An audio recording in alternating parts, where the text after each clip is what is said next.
Good morning. This is Dylan Jovine from Behind the Markets. Happy Wednesday. Today is the 27th of November, and tomorrow is Thanksgiving. Wow, Thanksgiving. Tomorrow, 24 hours away. And, I always have a bunch of people come to my house. When I was growing up, we always had stragglers and whatnot come to my house for Thanksgiving and join the family. And that hasn't changed at all. I'm planning on having a pretty big Thanksgiving tomorrow. A lot of friends are going to be there. My kids, everybody's going to be there, and it's exciting. And of course, I have a honey-do list to go pick up today when I finish working. So I'm going to be cutting out of work a little bit early just to go out and run these errands. I could have sworn I picked up everything yesterday, but apparently I forgot some of the things I was supposed to get. Anyway, today I want to talk about Scott Bessent as Trump's choice for Treasury Secretary. I think that is a great choice. That was my preferred choice when word started to leak out that he was one of the serious candidates for the job, that he was in contention. And what I really want to talk about, what I like about him is, first of all, as we were talking about, the Treasury Secretary this day and age needs to be somebody very familiar with the bond market. And Bessent basically is a bond trader, among other things. He's a macro trader. That was very positive for me. And he's been talking about this 3-3-3 plan. A couple of things that he talks about that really make him my number one choice for this role. And the reason why I'm excited, and a lot of my friends who work on Wall Street are excited. First of all, the one is the 3-3-3 plan.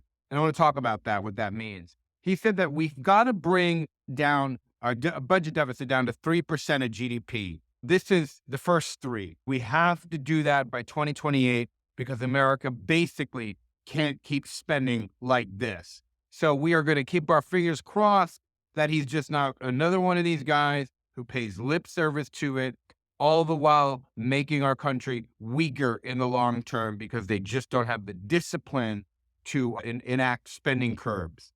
The second part of the 3-3-3 plan is to boost GDP to 3% through deregulation and through other pro-growth policies, which, I'm not sure if a country this size can really get to 3% GDP growth in a sustainable fashion, but we're going to find out. Anybody who wants to take a shot at that, I think that's a great idea. Just push.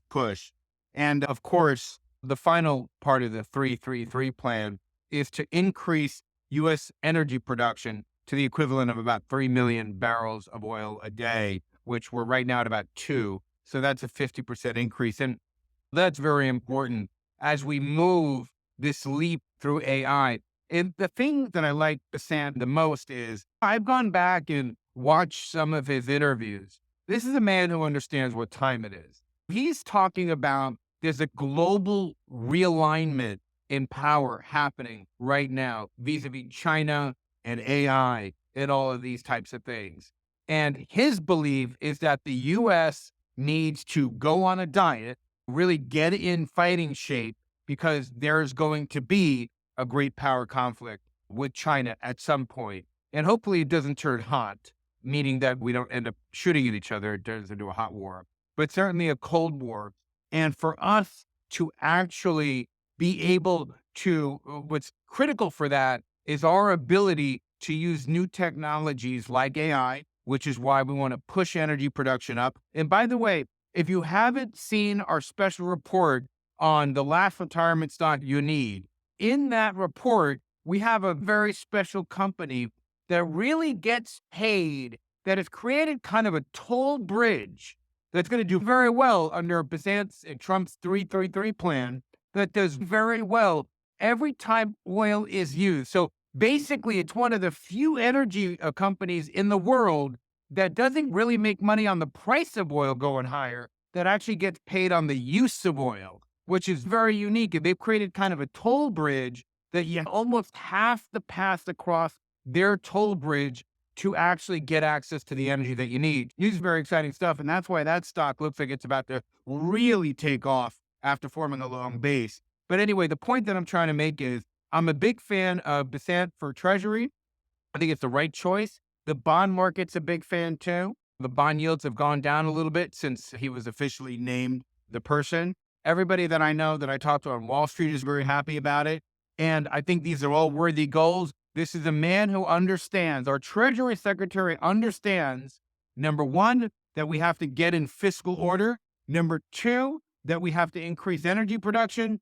And number three, that we have to boost GDP growth. And basically, the way he said that we're going to get out of our debt trouble is to lower spending and increase growth. To grow out of it is the policy that we're going to use. So I just wanted to put a loop in the prior conversation I had about the importance of a Treasury Secretary. And you think back to my favorite Treasury Secretary of all time, Alexander Hamilton, and the importance of somebody in that role, how important it is. It's our finance minister, basically. It's the person who's responsible for our finance, our growth and spending and all this other stuff. So I'm very excited about this. Anyway, I hope you have a great day.